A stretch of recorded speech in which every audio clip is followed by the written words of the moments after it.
encore une fois, Beaux-Arts qui est vraiment l'étalon de ce concours, hein, de ce grand chant anglo, avec Focossa du Pecos, une pouliche née assez tôt, le 21 mars, qui nous est donc présenté par leur référence, le rat du Pecos, de Patrick Davet et Sophie de Courval.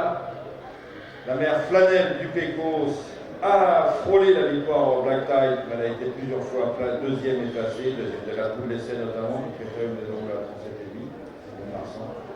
Du Grand Prix des Pouliches aussi à Tarbes, Flanelle du Pecos.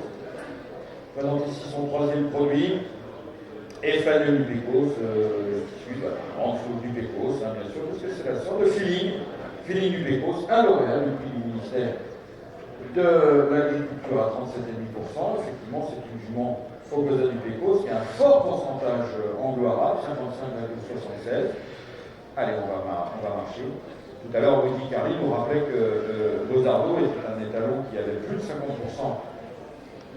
de sang anglo-arabe. C'est quand même extrêmement important, parce que ça permet de faire des croisements et de rester dans le giron anglo-arabe. Raison pour laquelle, d'ailleurs, Beaux-Arts saillit de nombreux juments pur sang anglais en Italie, comme nous le précisait tout à l'heure Luigi Carli. Et donc, il ramène ici un pourcentage d'anglo-arabe assez important. Notons que Flanelle du Pecos, déjà à la mer, avait 56,39% de sang arabe.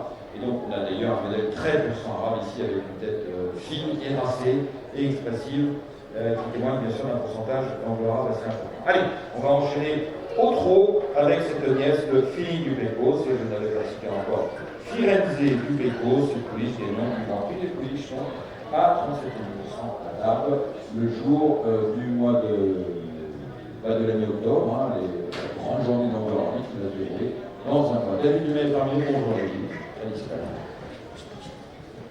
qui a été chercher lui son petit repas, il a bien fait.